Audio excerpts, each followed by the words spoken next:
What's happening, everybody? All right, sorry about that. I was a couple minutes behind. I was like, oh man, I got to go live in a little bit.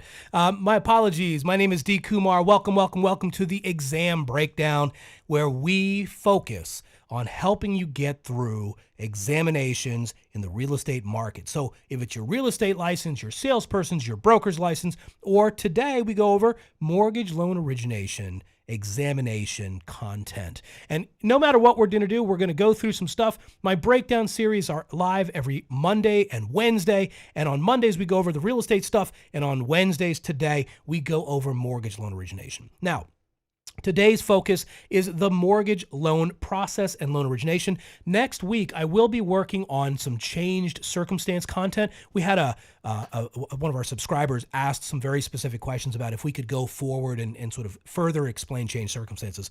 And we're putting something together for that for next week. So that'll be on the docket for next week. Today, I just want to go through the loan origination process, talk about things like the underwriting, the 5 Cs or 4 Cs, and stuff like that to get you primed and ready for the examination.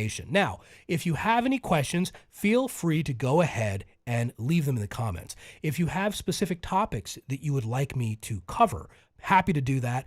Shoot me some ideas and we'll look at it and we kind of work through and we break down what we need to be able to serve you. It is my goal to cut through the noise of all of the extraneous information and to try to distill it down to save you some time so that you know what to focus on and you especially know what not to focus on while you're preparing for these examinations. So it is my goal to do that. It is my honor to have you joining us today. It is my absolute honor for those that are subscribed to our channel. Please, please, please, thank you. I just don't know how to thank you enough. Things are going excellent and we are helping so many folks.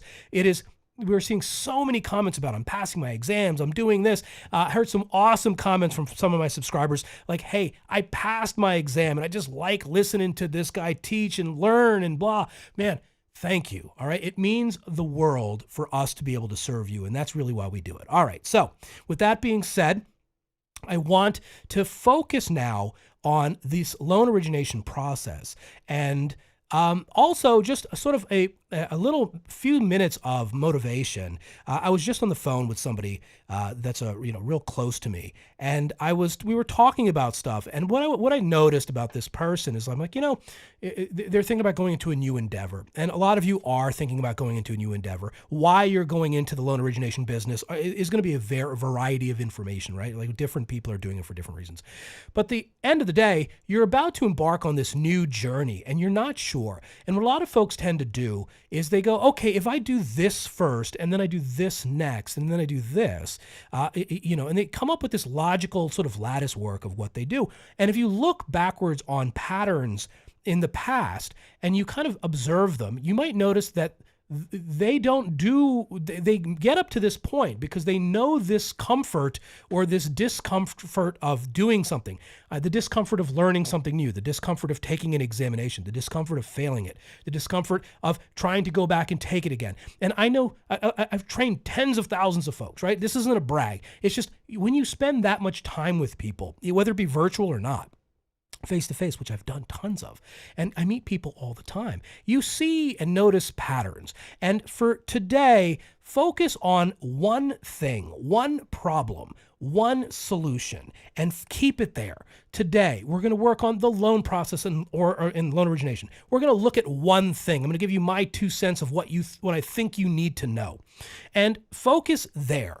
And leave the rest and then go forward. But if you're going to get into loan origination, for example, then you want to explore everything besides just preparing for the exam. Don't just be disillusioned by, oh, I can make a lot of money, or I can do this or that, or I know somebody that's doing this and they make a lot of money, so I want to do that. Really, really get into it and talk to the originators, talk to people that are doing well, talk to the folks that are out there, talk to the loan industry, try to figure out what's going on. We have access today to all of this information that you can be doing your research to understand what you're going to be doing, how you're going to be doing it, and how you can sustain longevity in whatever path you decide to take. You need to spend that time to focus. So the only way you can focus like that is to push away everything else and go, okay, what is this one thing that I need to worry about? And how is it going to serve me if I do this? So many people are working towards getting their license. They get their license and they don't know what to do next. And they're like, well, somebody else is going to teach me how to do this, or I can do this and do this. selling is hard. Selling anything is hard. Doing any of this stuff is hard. So I want you to remember that these are the critical skills that a lot of people just don't have. They don't know how to have a communication with a client, a customer. They don't understand the markets. They don't understand all of these things. They kind of leave them up to, I'll deal with this later.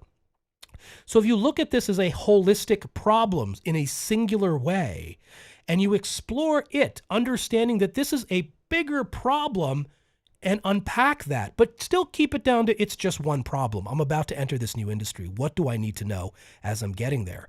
Then you can look at this examination like it's just a piece. It's a piece of the entire puzzle, but it's not a problem in itself. It is a problem that is larger. And if I unpack this problem, there's different dimensions, and I need to be focused on that problem.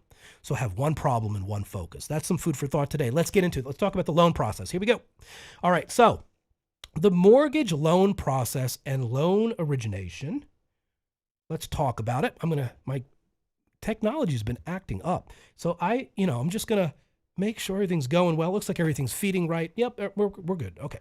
All right. So the loan process, there's a couple of steps here to this. Now, the loan process is a percentage of your actual examination. And by the way, I'm just going to tell you out front, I don't have a copy of this examination. So I'm not teaching you with reference to that, but with all of the folks that I have taught, you see patterns. And I'm a subject matter expert. I've written content about this and real estate, and I have books published and everything else. So I just know the subject well enough that if I'm looking at something, I'll be like, okay, this is going to be a pretty reasonable target for a test question if I were writing it. And this looks pretty good to me. And this is useless, so I don't think they're going to talk about this. So, and that's where it's coming from. If all of that experience, working with folks over the years. So the mortgage process follows 6 key steps, and understanding the flow of this is useful. Pre-qualification, application, the processing stage, underwriting, closing, and then servicing. Now, this could be all of the following are the loan process except or in order. Which of the following is the order of the loan process? And they might have a bunch of multiple choice questions and they're jumbled up, and you need to be able to say, hey, look, we kind of start with pre-qualification. Let's get something to write on. Here we go, and there we go. Okay. Okay, so we start with pre-qualification, and in the pre-qualification phase. Now, there are 2 components in pre-qualification. If you're a lender, you can pre-approve, and if you're a broker, all you can do is pre-qualify. You cannot issue pre-approvals. So you want to know that there are 2, the initial players in the game are mortgage brokers or mortgage lenders. And depending where you're working or future to work, then it depends. But you want to understand that these are ways to do it. What is pre-qualification and what is pre-approval? Know that a mortgage broker can only pre-qualify. The borrower gets an estimate of how much they can borrow. All things being equal, based off of prevailing rates and terms, et cetera, what am I going to be able to borrow? Then we go to the application phase. And the application phase is where the loan professional is gathering a bunch of information. Now, you want to know that there are several items that make up what an application is.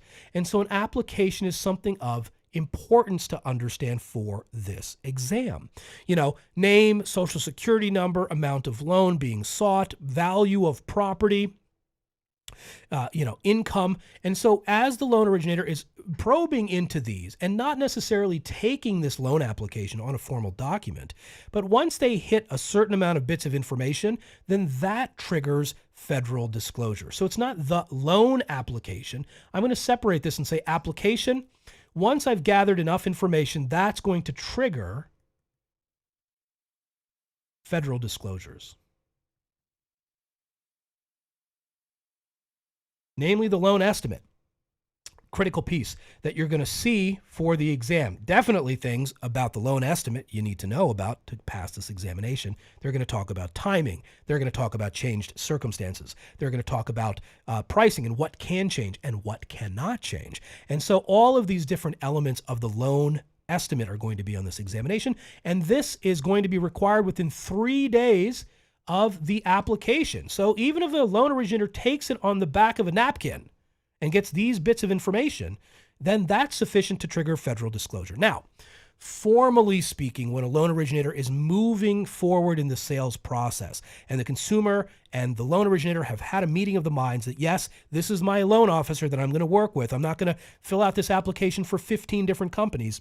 I'm going to work with this person, and that's part of the sales process that you're working on. I would be working on that as you guys are studying for this examination if you already don't have them. And they're getting something on a formal document called the 1003. That's not 1003. That's not how we say it. We call it the 1003. Now, the 1003 just represents the number, the numerical numbering of the mortgage application created by Fannie Mae. So who created the 1003? Fannie Mae.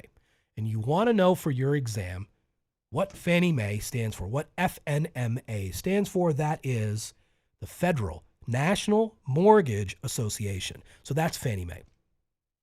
They created the Form 1003. Freddie Mac's form is the Form 65. The tested one, I would suspect, would be Fannie Mae's 1003 because it's the one, it's ubiquitous with the lending industry.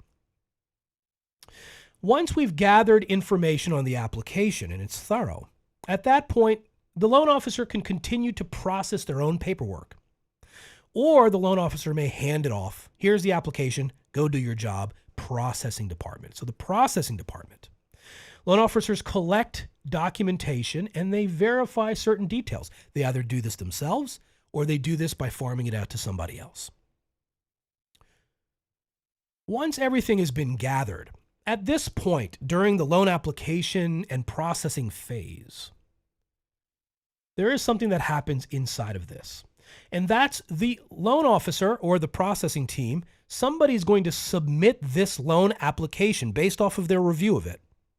They're going to submit it to an automated underwriting system. I'm going to say AUS. AUS stands for an automated underwriting system. This automated underwriting system is created by the two secondary market players, Fannie Mae and Freddie Mac. All they are, if you were to simplify what they do, is Fannie or Freddie. Fannie Mae or Freddie Mac. All they do, in simplistic terms, I'm going very simple here, right? Very, very, very, very simple, is they buy loans. They don't buy the servicing. They buy the loans. So every loan has two commodities. Commodity is just a fancy word for things of value. They have two things of value about lending money. Thing of value number one is lending the money itself, and lenders make interest on their money, and they charge fees for application, things like that, right? So they charge some fees up front. But if you do that at scale, that number adds up pretty quickly. It's pretty large. And then, so they're doing that, and then they're also realizing interest.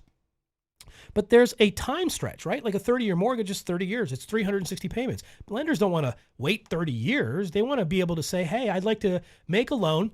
Are there any buyers out there that would buy a loan if I make a good, safe loan? And so we created Fannie Mae and Freddie Mac to do just that. Their job is to buy loans. They buy loans on a secondary mortgage market. So who are the secondary mortgage market players? Fannie Mae, Freddie Mac. And we have one called Ginnie Mae, the Government National Mortgage Association. These folks buy loans. And what they do is they say, hey, look, lender, if you make a loan based off of what we tell you is risky. So Fannie Mae tells us what is risky. Let me go back to this. Sorry about that. Fannie Mae tells me what is risky. And they say, hey, D, if you make a loan, or JP Morgan, not D, if you make a loan based off of what we tell you is risky or not, then you can take that 1003 and you can upload it to our automated underwriting system. Our underwriting system is filled with the risk in underwriting. It's filled with all of the guidelines.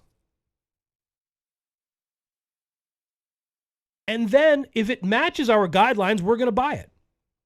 So in 30 seconds, maybe less, a loan originator takes a 1003 and pulls a credit report and transmits this right to an AUS system. If it's qualified, that's why we do pre-qual. We pre-qual to make sure that we understand that this consumer is bankable within a range. And then we go and say, hey, once we have a 1003, we upload it. And within seconds, the underwriting system is going to push back and say, hey, this thing is approved, eligible.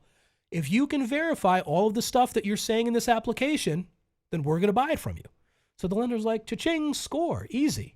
We can just move this through the process now and offload it at the end of the day to Fannie Mae.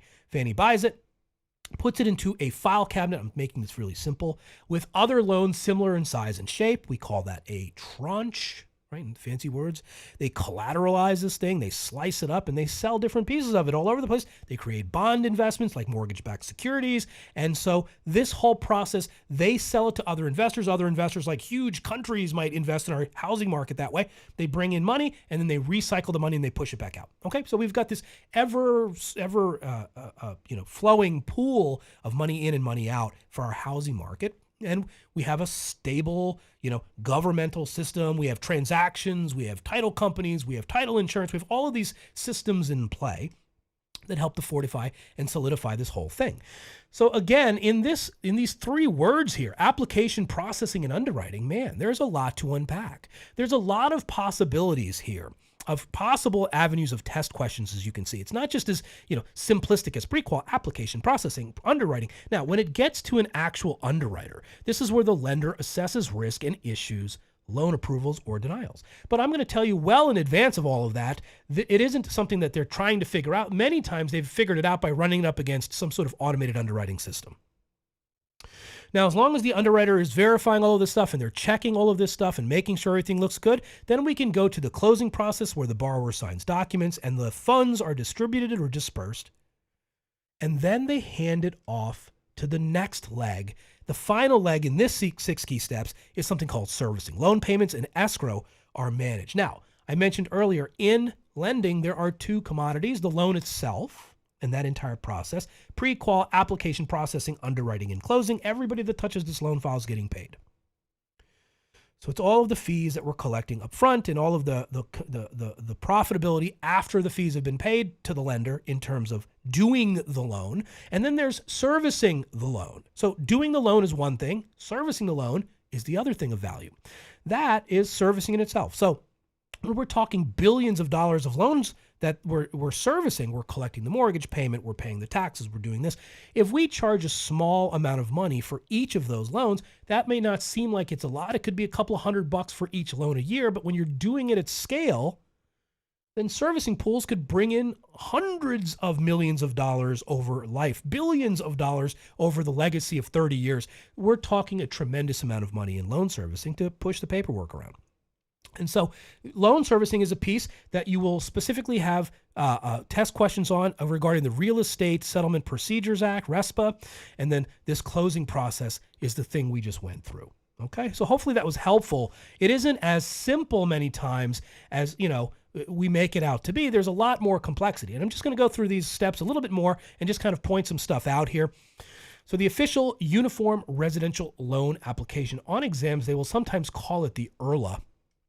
URLA stands for Uniform Residential Loan Application, and we call it the 1003.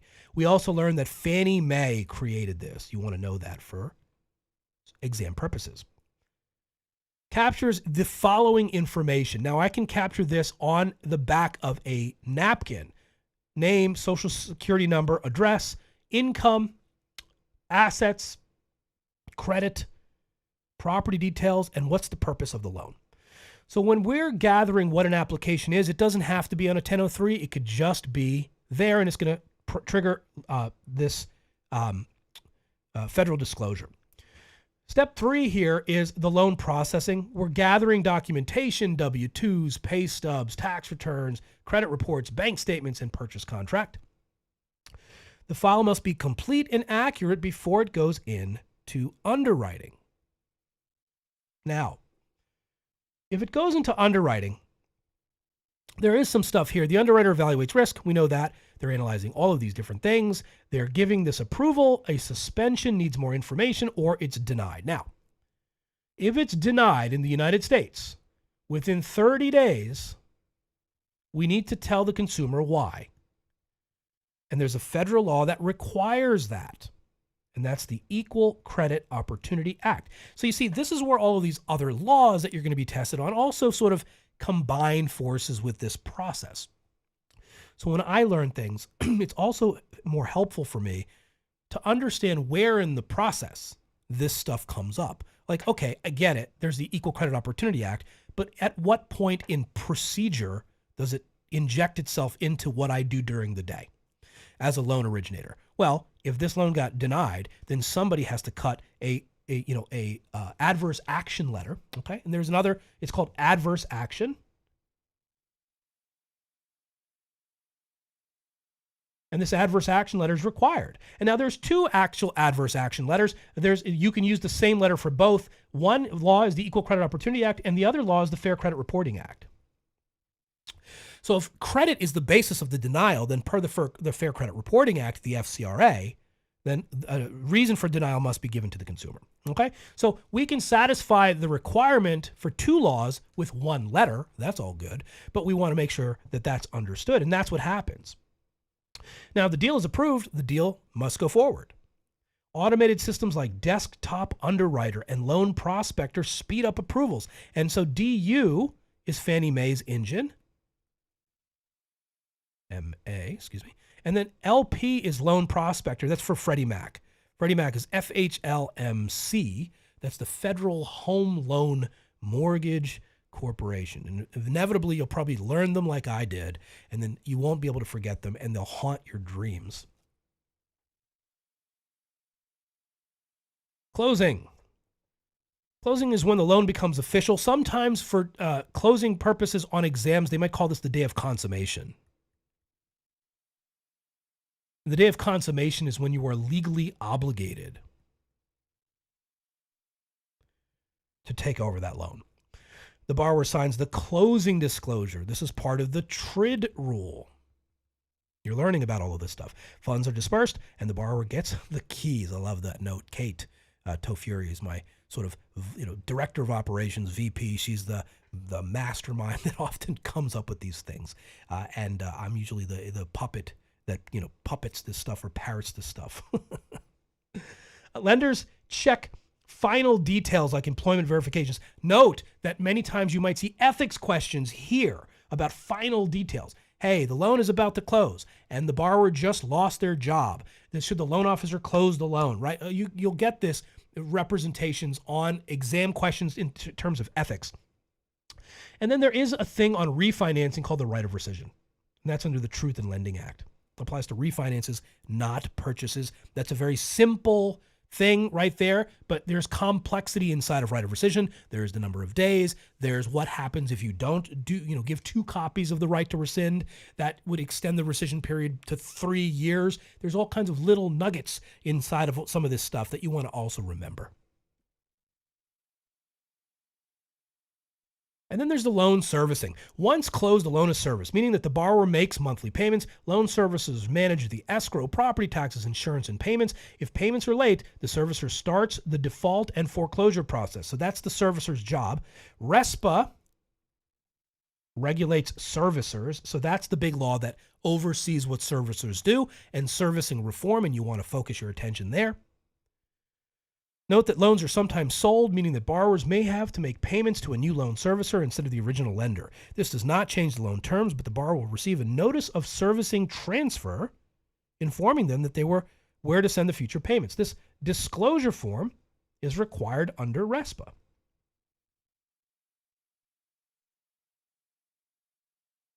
Cool. All right, let's go through a few questions. I'm just going to switch over to this. Hold on one second. And present. Which document must be provided to the borrower at least 3 business days before closing? Letter A, the loan estimate.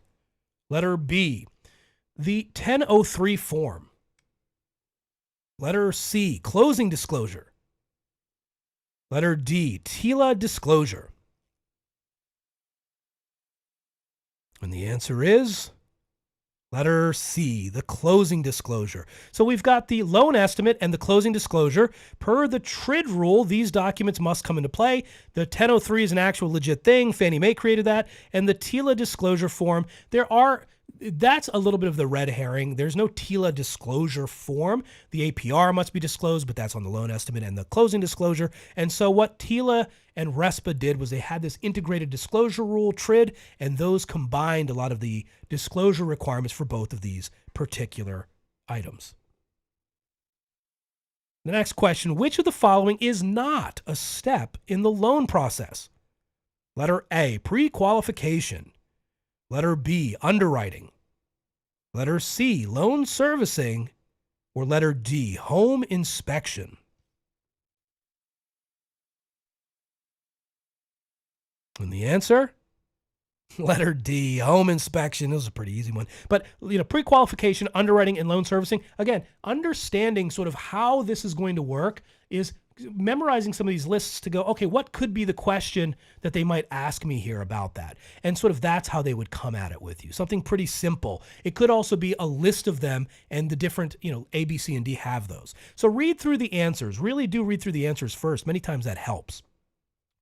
All right, the next one is, what is the primary purpose of the 1003 loan application form? Letter A, to provide the borrower with a loan estimate. Letter B, to collect the borrower's financial information for underwriting. Letter C, to finalize the loan closing terms. Letter D, to determine property value. And the answer? Letter B, simply to collect the borrower's financial information for underwriting purposes. Remember that there are several points of information that, even if collected on a paper, a blank paper, would trigger federal disclosure, namely the loan estimate. So you want to know that. The 1003, however, is the formal document. The next question, which of the following is a key factor in determining a borrower's creditworthiness? Letter A, loan to value ratio. Letter B, property square footage. Letter C, HOA fees. Letter D, the age of the borrower. And the answer? Letter A, the loan to value ratio carries a lot of determinant in determining their creditworthiness. What's the LTV look like, and what does sort of their income to asset picture look like? Are they going to be able to have the ability and the willingness to pay back debt? Now, credit reflects the willingness to pay back, but do they have the ability? And that's really going to come in when we're looking at things like loan to value ratios. What happens during the underwriting stage of the loan process? Letter A, the loan is funded and the borrower receives the keys to the home. Letter B, the lender evaluates borrower risk and determines approval or denial. Letter C, the borrower submits their loan application. Letter D, the servicer collects monthly payments and manages escrow accounts. And the answer? Letter B, the lender evaluates borrower risk and determines approval or denial. The next question, which of the following is not one of the 5 Cs of creditworthiness? Now, by the way, I didn't show you that slide. We're going to go back, but I just want you to give a try to the question. So we're going to jumble this up. We're going to go question first, and then I'm going to finish our time together by looking at the 4 Cs, or the 5 Cs of underwriting. All right, so which of the following is not one of the 5 Cs of creditworthiness? Letter A, credit history. Letter B, capital. Letter C, collateral. Letter D, closing cost. And the answer? Letter D, closing costs. So you want to know credit, capital, collateral. These are 3 of the 5 C's of creditworthiness. And we want to look at these. So let's take a peek at this slide here. Bear with me. There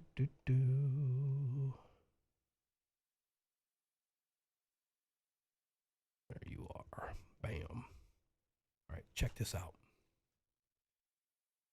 So these are the 5 C's. And there's actually 4. The first 4 are what the underwriting standards are. And then there's this 5th one that makes its way in, and it's conditions. So The 4 C's of underwriting were primarily credit history, capacity, capital, collateral. Credit history represented by FICO scores, the Fair Isaac Company, and repayment history, your ability and willingness to pay debt. Your capacity is really the debt to income ratio. What kind of debt to the income do you carry to be able to support all of the reportable debt compared to the income, leaving the lender enough money for them to get paid their top portion, the principal, interest, taxes, and insurance, or HOA fees as well? What is that look like? That's your debt to income ratio. Just an FYI, you want to know DTIs for the FHA programs, 3143. You want to know the ATR rule and qualified mortgages being 43. You want to know that USDA's income qualification, not debt to income, is 115% of the area's median income. And you want to know 41% total debt for the VA lending environment. So again, you want to be able to qualify people. What is a conforming loan? 2836. So you want to be able to go, okay, these are my DTIs. How do I do the reverse engineering of the math? Capacity, we done. Capital, savings, assets, reserves, all of these things go in. How many months of reserves or payments do you have to be able to get through? Collateral, the property securing the loan. Let's value this thing. What is it going to come in at? What is it valued at? Okay. And then conditions, market conditions, job stability. How stable is your employment history? All of these factors go in to the 5 C's of credit worthiness. You want to study these and learn them well.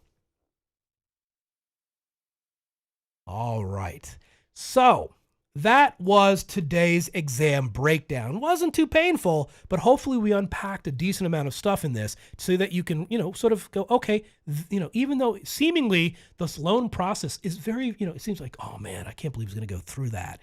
That's pretty easy. I got that stuff. I wanted to show you if you come up with a lattice work and you understand things in terms of steps, and if you work on them, and then along the way, you'll find other things in those steps that can cross-learn with the other pieces. And when you can see the picture of what things are, where they belong in this giant ecosystem that you might think initially has everything like so confusing, this law, and then what happens here. But if you look at the process, and then you unpack it from those 6 pieces and you go, wow, this law has something to do with this. This law has something to do with this. This is why we have HMDA, the reporting law. They collect the information from the loan application. So all of this stuff now makes sense to support this rudimentary process of borrowing money from a lender. And if you understand it, my friends, we just unpacked the entire industry in a short conversation, looked at a few questions, and we're going to be able to go back to work after our lunch break. I'll still give you 20 minutes before you got to show back up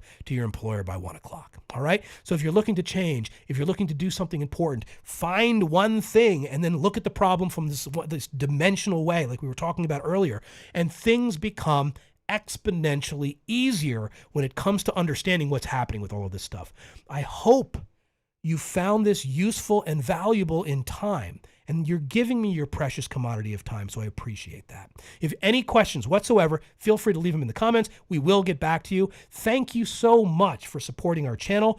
Everything about what we're doing is about serving you. Every single one of you matter. Every single one of you. It would thrill me to see everybody working in this business and doing what you have to do to serve you and yours.